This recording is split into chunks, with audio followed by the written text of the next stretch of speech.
If you're here again tonight, welcome back. And if you're new, you picked what might end up being my favorite one to walk in on. So, take a breath, not a big one, just enough to let your shoulders drop half an inch. You're listening to Midnight Clarity, bite-sized therapy for when your brain absolutely refuses to shut up. I'm Amaris, a licensed professional counselor in Texas. And tonight, I want to share something that's lived quietly in my head for a long time. This isn't something I learned in a book. It's not something I was taught in grad school. It's something I started picturing years ago, long before I ever thought about talking into a microphone. And it just stuck. I call it island theory. And before your brain tries to categorize it, this isn't a tool, not a technique. It's not something you're meant to do. It's just a way of seeing.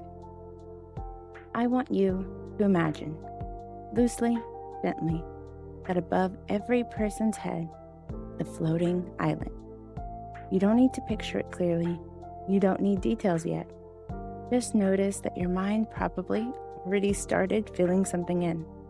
And that's the interesting part. Because when people hear this image, they don't usually ask, what should my island look like? Their brain already knows. The island represents who you are at your core.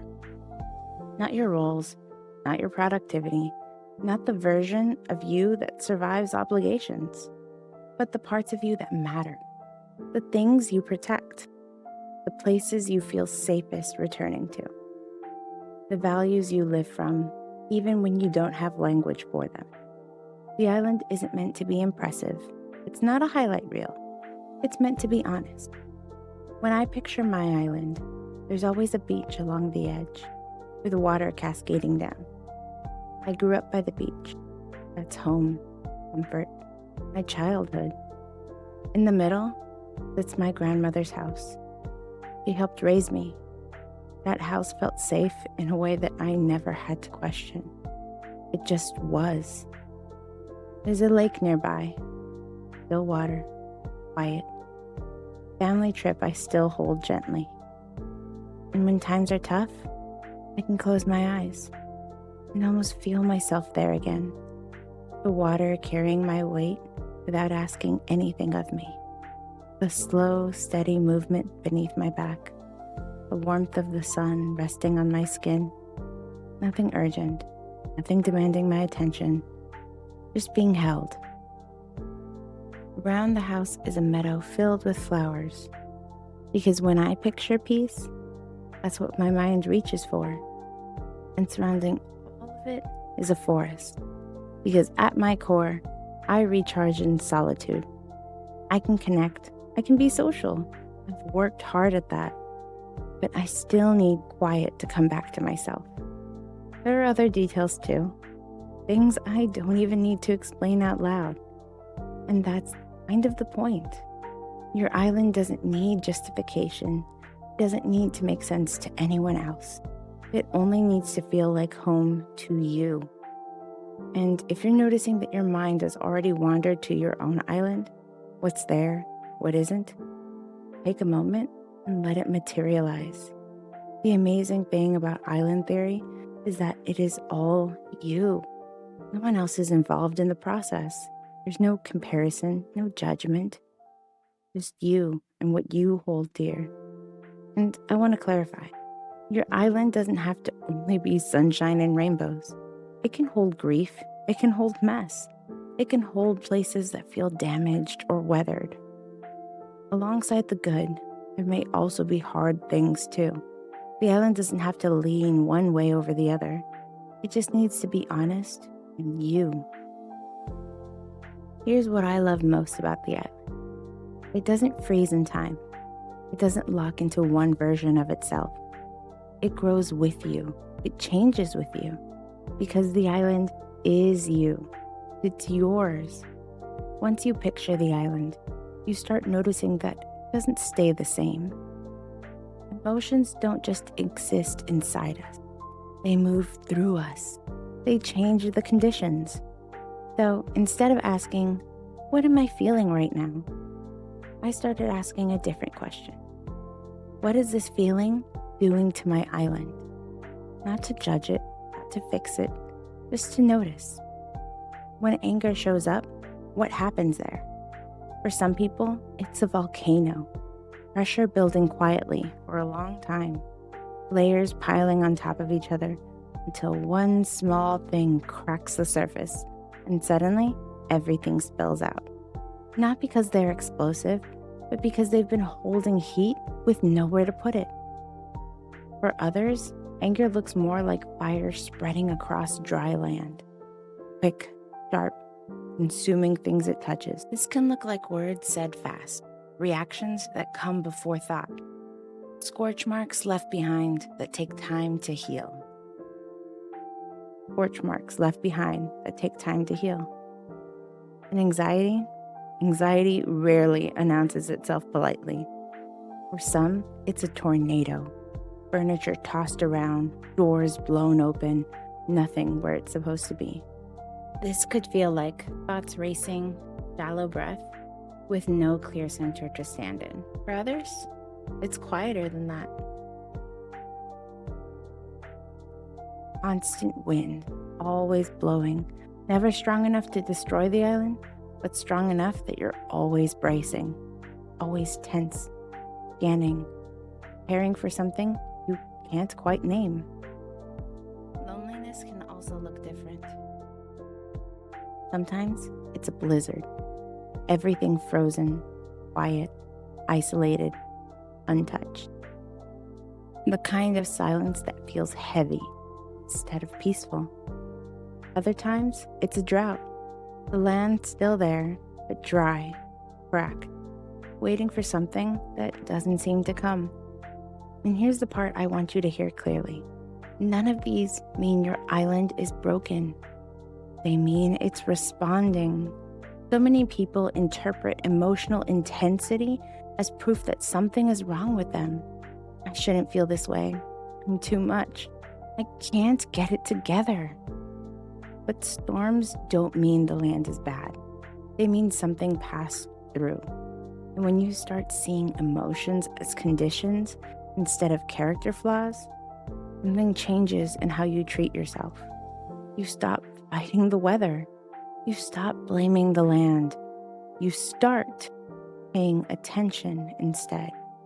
And attention, not judgment, is where care begins. This part matters. I want to stay with it for a moment. Even after the storm, the island is still there. The volcano doesn't erase it. The tornado doesn't delete it.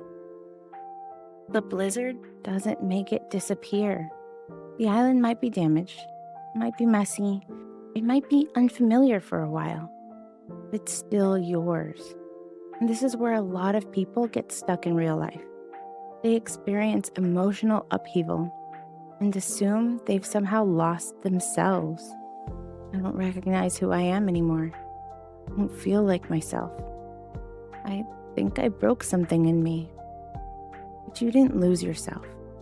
You're just looking at your island after something moved through it.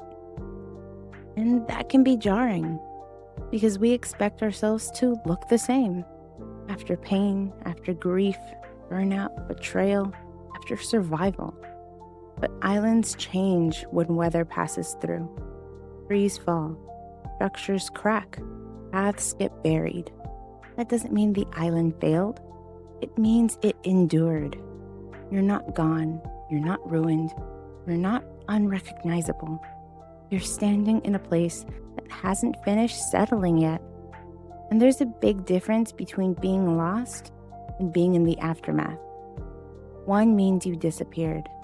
The other means you're still here, just waiting for things to come back into focus. This is where people usually rush. They look at the damage and immediately ask, how do I fix this? How do I get back to who I was? How do I make this stop hurting? But islands aren't fixed. They're tended. After a storm, no one expects the land to snap back overnight. You don't yell at the ground. You don't demand the trees to stand up faster, You don't shame the soil for needing time. You assess, you notice, you move slowly. And emotional repair works the same way. Ending the island isn't about erasing what happened.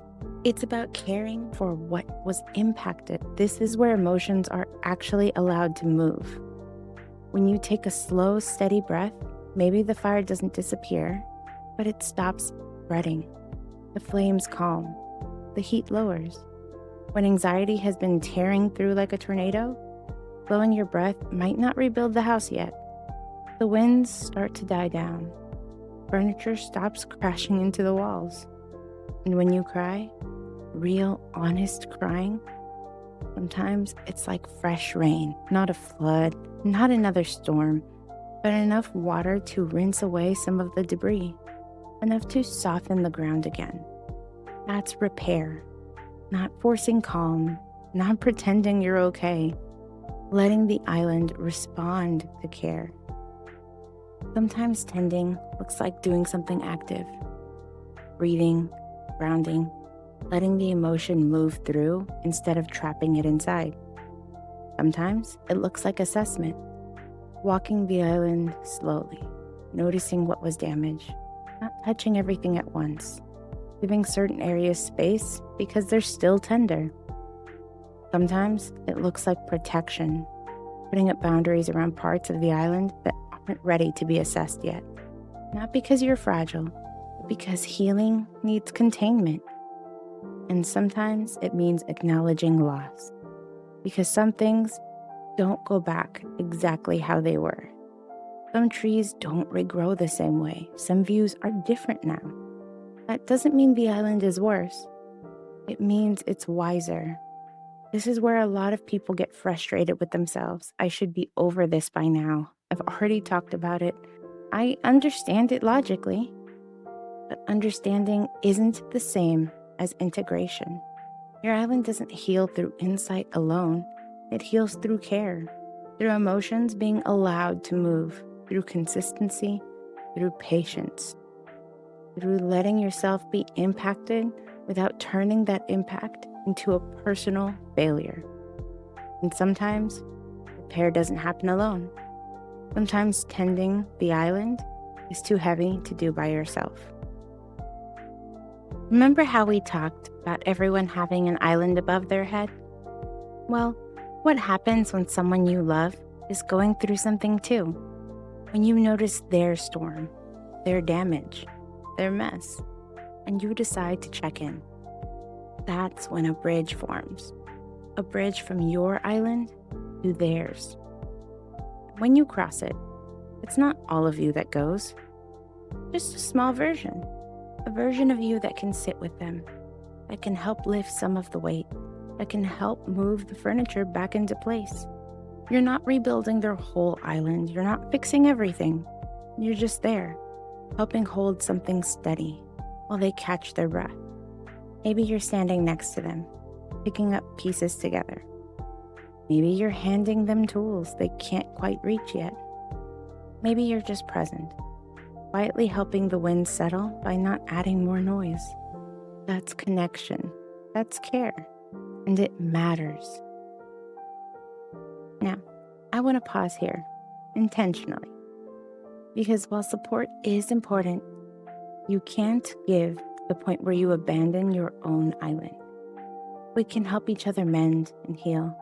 We can walk alongside one another. But at the end of the day, everyone is responsible for their own island. If you give too much for yourself, if you stay too long on someone else's island, yours can start to deteriorate. Not because you did something wrong, because you weren't there. It's important to cross back that same bridge you crossed to help. And let's be honest, supporting someone through their storm can be just as tiring as surviving one on your own island. Even if your island looks okay on the surface, the you who lives there may be exhausted because that version of you spent the day holding weight, listening, staying steady, helping someone else repair. And that little tired you matters too. They don't need fixing. They need care. Maybe that looks like a warm shower, something nourishing to eat, book, a show, something warm and comforting to drink. Not as a reward, not as productivity, but as maintenance, as tending. Allow that little version of you to recover as well, because care that doesn't include return eventually becomes depletion. Now, I want to introduce another concept for the island, because just like we can cross a bridge to help someone we love, there are already many bridges connected to your island. Some you chose, some you inherited, some formed slowly over time, and some appeared before you ever realized they were there. These bridges connect your island to other people. So for a moment, no pressure, no urgency, think of a few people in your life who have had an impact on you. Not just the good ones, not just the hard ones, just the ones who mattered in some way, who left a mark. And as you picture your island, notice the bridge that connects you to each of them. You don't need to judge it. You don't need to do anything with it. Just notice. What does that bridge look like? Some bridges feel solid. They're made of concrete, wide, steady. You can walk across them without thinking. There's trust there, consistency, mutual effort. Even when weather hits, even when storms pass through, the bridge holds. Those relationships tend to feel grounding, not perfect, but reliable. Then there are bridges that feel less certain. Maybe they're rope bridges, wooden planks tied together. They sway when you step onto them. You can cross, but every step requires attention. You're aware of your footing. You brace yourself. You wonder if the plank will hold this time. These are often relationships where connection exists, but safety doesn't feel guaranteed. Not because anyone is malicious, but because something feels unstable. Sometimes those bridges need repair. Sometimes they need restructuring. Sometimes they stay wobbly because no one ever learned how to build differently. Then there are glass bridges. They look beautiful, clean, almost invisible. You can see the person clearly. You can see yourself reflected back. One betrayal, one misstep, one moment of dishonesty, and suddenly you're hyper aware of how fragile it is. These relationships often rely heavily on unspoken rules, on hope, on assumption. They feel real until they don't. And then there are half bridges, piers, docks. You've built your side. You've walked out as far as you can, but the bridge stops halfway. You're reaching, you're extending, and the rest never comes. These relationships can feel confusing. You're connected, but alone in the effort, in motion, but never fully met. And then there are the bridges that don't just wobble, they drain. You cross them, and something on your island starts to dim. The grass doesn't grow as easily. Water feels stagnant. The air feels heavy. These are the relationships where, over time, your island starts to lose life. Not because you didn't care, not because you didn't try, but because the bridge itself is pulling resources away. I've always pictured these like that image in Moana, where the land is slowly being drained of color and vitality. Nothing explodes, nothing dramatic happens. Things just fade. And sometimes you don't notice it's happening until you finally stop and look.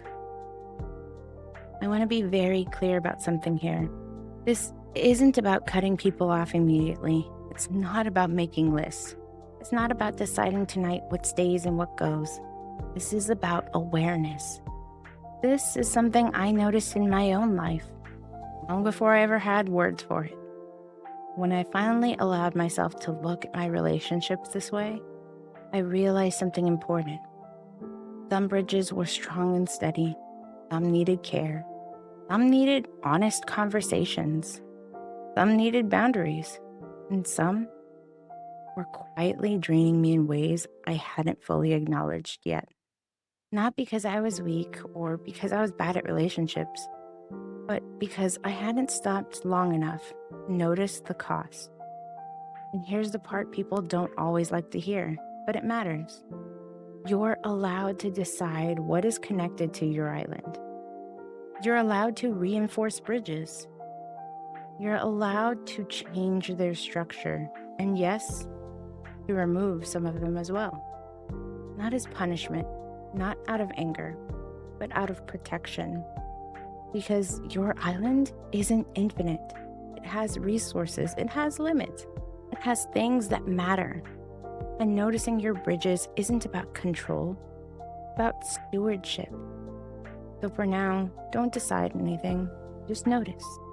Notice which bridges feel steady, which ones require effort, which ones leave you tired when you return. Notice without judgment, because clarity doesn't demand action, it simply tells the truth. And truth, when you let it surface gently, has a way of changing things when the time is right. Before we end tonight, I want to leave you with this. Your island isn't something that is fixed in place. It doesn't stop changing once you understand it. It doesn't reach some finished version of healed or figured out. Your island grows with you. As you move through life, new paths appear. Old ones fade. Some structures get rebuilt, some views change. Some things you once needed quietly fall away. That doesn't mean you're inconsistent. It means you're alive. Island theory isn't something you complete. It's something you return to. Sometimes it helps you notice what matters. Sometimes it helps you understand your emotions. Sometimes it helps you see your relationships more clearly. Not to judge them, not to rush decisions, but simply to understand their impact. And understanding matters. Because when you understand what's happening on your island, you stop taking everything personally. You stop assuming every storm means failure. You stop blaming yourself for needing rest, for needing distance, honesty. You start responding instead of reacting. So, if tonight all you did was notice what your island looks like, what's weathered, what feels steady, what feels draining, that's enough. You don't have to act on it. You don't have to change anything yet.